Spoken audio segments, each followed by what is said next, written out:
Hi everyone, welcome back to Brianna's Bookshelf.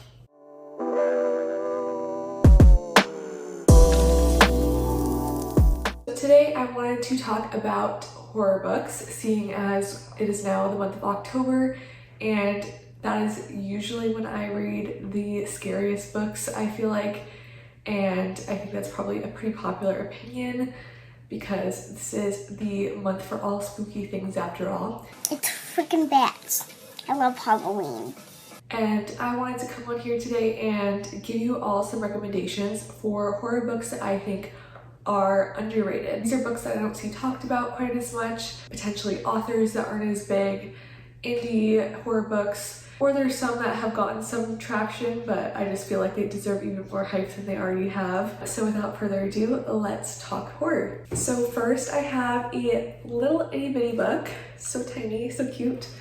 This is Below by Laurel Hightower, and this is a book that is centered around Mothman, which is the reason that I got this in the first place, because I am super fascinated by cryptids, and I've always thought that in particular the legend of Mothman was super interesting and one that has kind of like more tales and information about it than other cryptids I hear talked about. So when I heard that Laurel Hightower had written this little novella about an encounter with Mothman, I was super excited to pick this up, and it's just like a fun, quick read that will give you all the spooky vibes and will also kind of mess with your head a little bit as well. So basically in this book we are following this woman who is driving through the mountains, and she's driving through at night during a snowstorm, and her car starts to have car troubles. She ends up running into this truck driver who she had seen earlier at a diner and had spoken to briefly, and the trucker offers to help her out while her car is having issues. And so straight off the bat you're put into this kind of a little bit uncomfortable and like dread-filled situation, because obviously she does not know whether she could trust this guy. She only met him like for a few minutes, and he seems a little too eager to get her into his truck. So she's very hesitant, but doesn't really have any other option. So she ends up going with him, and the two of them do end up seeing what they think is Mothman. And then further things happen and it gets pretty weird, where there's honestly like creepiness from all sides. So this manages to pack quite a punch in such a short little book. So I think this is a really fun one, especially if you're a cryptid lover.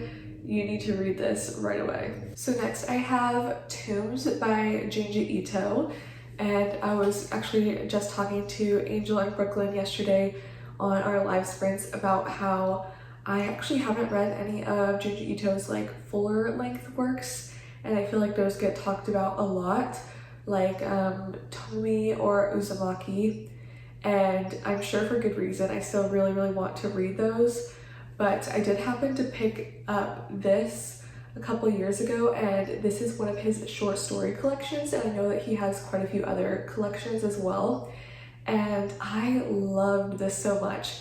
I feel like it's really fun to read like a graphic novel that's a series of short stories. I'd never read anything like that before. It's so quick and easy to get through, and you get these like fast-paced tales, and you get to quickly go from one to the next, and they all cover different topics. So I think it's really fun, and if you're interested in that, I think Tombs was a wonderful one.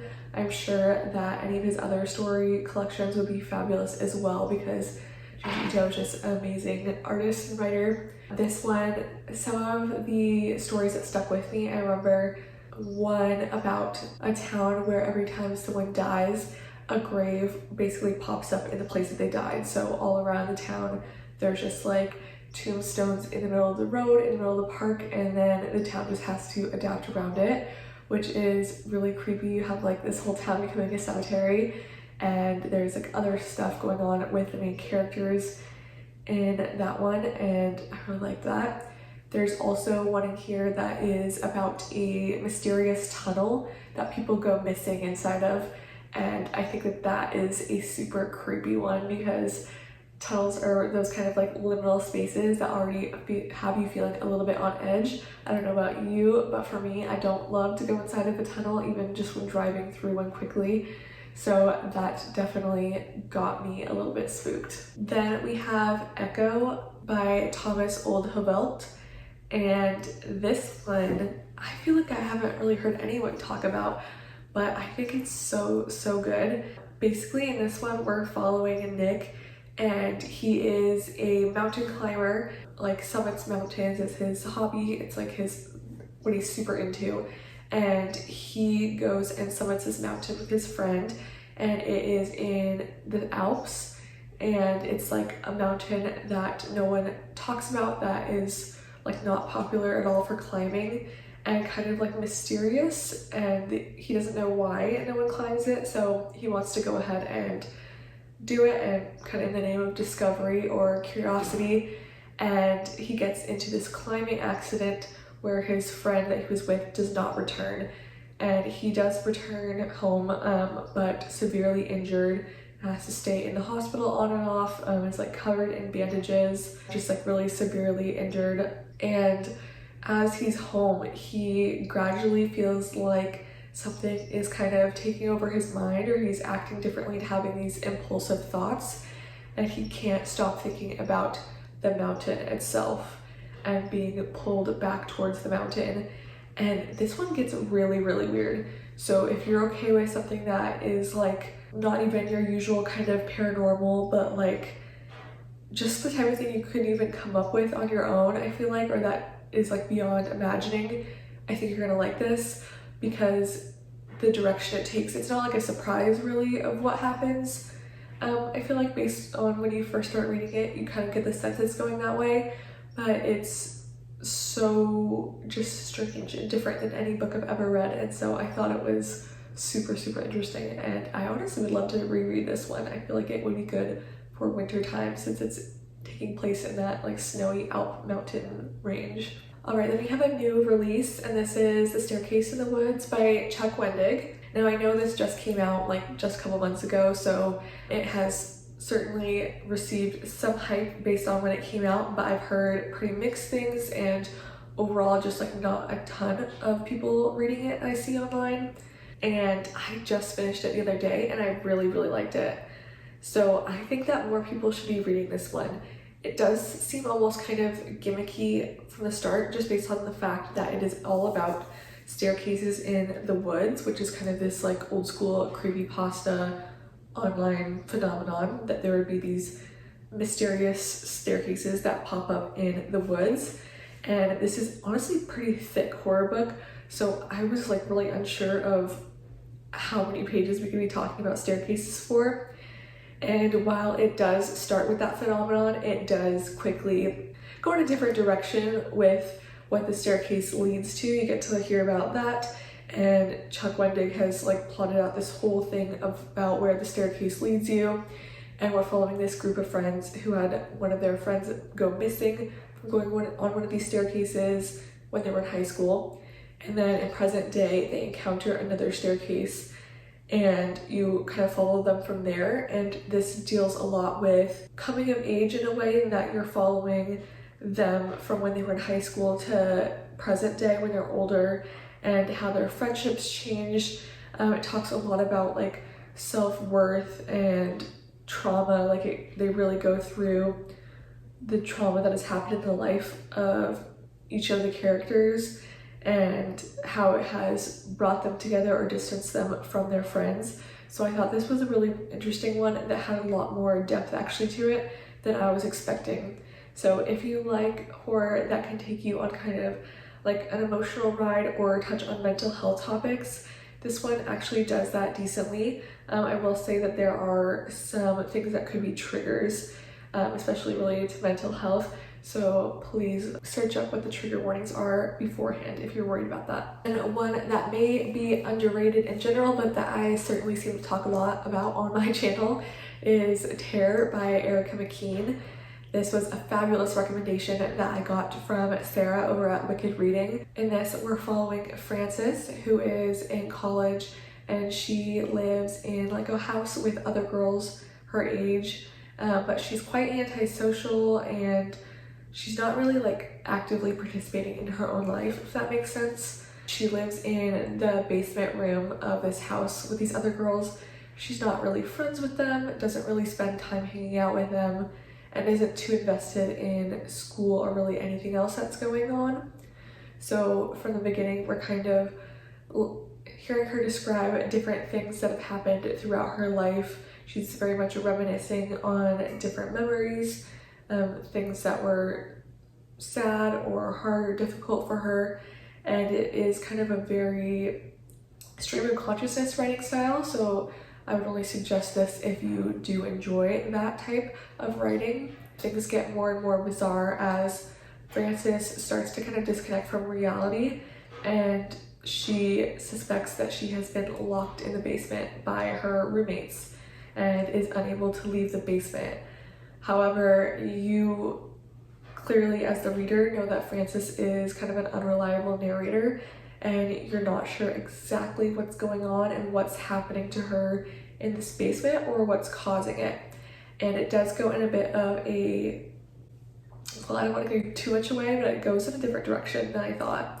And I think this one is so good, and it is more literary as well, I think. So if you are into that, please read Tear. All right, I've got 5 more recommendations for you all that I don't own physically, so I will pop the pictures up here for you.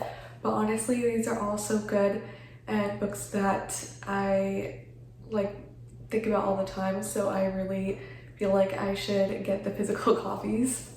But the first one is Moon of the Crusted Snow by Waubgeshig Rice. And this one is especially really good for winter time in my opinion. It is extremely seasonal and atmospheric, so coming into like the later fall months, early winter is the perfect time to read it. And in Moon of the Crusted Snow, we are following this community. I believe that it was in Canada that it took place, I think. But we are following this Indigenous community. And basically one day during the winter, there's a horrible storm and the power gets knocked out.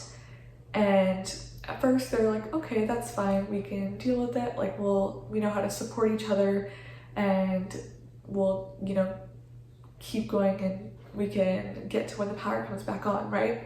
But the thing is, the power doesn't come back on. And they start to hear reports from the outside that the power's out everywhere and it's not coming back on. So you can imagine how terrifying that would be, and this quickly turns into an apocalyptic novel. And I think it's a really interesting one in the fact that the kind of apocalyptic aspect is from a winter storm. I feel like that is something that I haven't read or experienced in any other apocalyptic stories that I can think of off the top of my head. And it gives a very unsettling feeling. Like, the atmosphere and tension in this book were just incredible. And so this community is trying to continue on the best they can and take care of themselves, but obviously they are falling into turmoil as they have no more resources, and then outsiders begin to arrive looking for refuge since they have a little bit been able to take care of themselves more than, like, for example, the cities nearby have been. And things get quite tense. The community is forced to make some decisions, and yeah, it just has an incredible atmosphere. It's so creepy, and I think what I liked about it the most is that it feels extremely realistic to me. Like, when I was reading it, I was like, I mean, yeah, if the power went out and didn't come back on, this is probably what would happen. So it felt very realistic, and that made it even more terrifying. Then we have House at the Bottom of the Lake by Josh Malerman. This one I just adore, and I really need to reread it. I was absolutely obsessed when I read it, and I know it's not like super untalked about or anything, but I haven't heard many people talking about it recently, and I also feel like people have very mixed opinions on this one. So this is kind of a hard one to describe. I mean, there's not much that I can say about it, but basically we're following these 2 teenagers one summer who find each other as companions, and their kind of summertime hobby that they get into is going out onto this lake together.